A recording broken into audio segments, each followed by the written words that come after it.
Béninoises, Béninois, chers compatriotes, la crise électorale ouverte depuis le 1er février 2019 par l'introduction frauduleuse du certificat de conformité dont le dessein est d'exclure les partis de l'opposition des élections d'une part et d'autre part de repêcher les partis du chef de l'État qui jusque-là n'existaient dans aucun registre de l'État continue d'effrayer la chronique.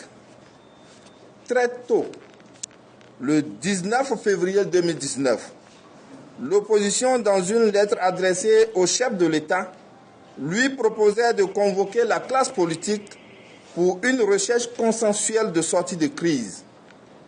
Malheureusement, le chef de l'État n'a pas cru devoir écouter les cris d'alarme de l'opposition et a choisi la voie de l'enfermement et du pourrissement de la situation. Le 6 mars 2019, le chef de l'État a donné l'impression de revenir sur la proposition de l'opposition faite depuis le 18 février 2019 en confiant la recherche de ce consensus au président de l'Assemblée nationale. L'opposition, tout en dénonçant le caractère biaisé de la démarche du chef de l'État, a jusque-là continué de prendre part aux discussions tout en rappelant ses préalables et la démarche qui convient en pareille circonstance, conformément au protocole additionnel de la CEDEAO sur la gouvernance et les autres textes dont le Bénin est signataire. Mais curieusement, depuis quelques heures, circule sur les réseaux sociaux un document faisant état d'un consensus retrouvé avec la classe politique et qui projette même la révision de notre Constitution. Ce document, qui serait le fruit des réflexions d'un groupe de travail dont les travaux sont en cours, ne constitue pas un consensus retrouvé avec la classe politique et témoigne par la même occasion du manque de sincérité des auteurs et commanditaires de telles manipulations. Dans une correspondance adressée au chef de l'État, ce lundi 17 mars, l'opposition a rappelé au chef de l'État en quoi devrait consister la recherche du consensus qu'il nous plaît de rappeler ici.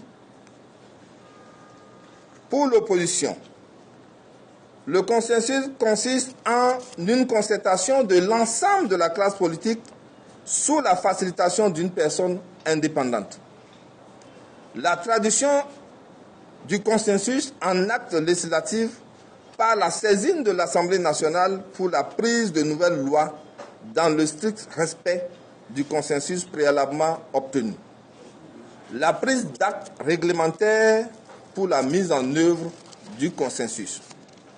Au regard de tout ce qui précède, l'opposition propose que la recherche du consensus soit élargie au-delà de l'Assemblée nationale conformément au protocole additionnel de la CEDEAO dans un format de médiation assuré par une personnalité neutre.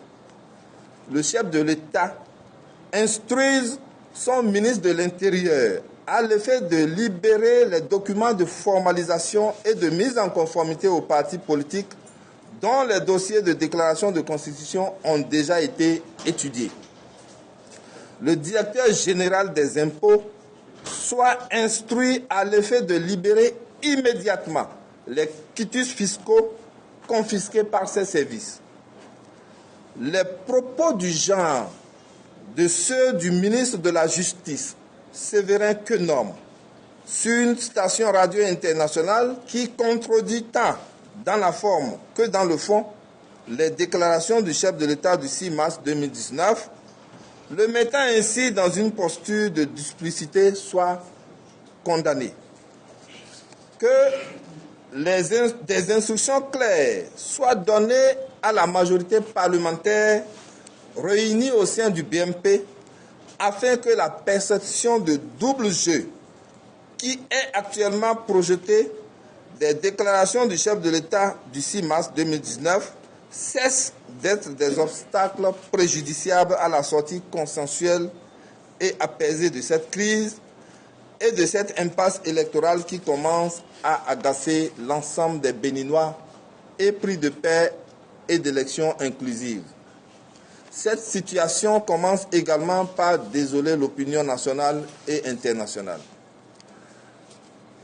Ensuite, que le processus électoral soit suspendu pour témoigner de la bonne foi du chef de l'État dans la recherche du consensus prôné. Enfin, l'opposition dit haut et fort non à la révision de la Constitution agitée par certains acteurs comme solution dans la crise et elle insiste sur la tenue à bonne date et dans les délais constitutionnels des élections législatives. Par ailleurs, les forces de l'opposition félicitent une fois encore le peuple béninois pour sa mobilisation et l'attention portée sur le dénouement de cette crise, tout en lui promettant de continuer à porter les légitimes aspirations. Vive les forces de l'opposition, vive la démocratie, vive le Bénin, nous vous remercions.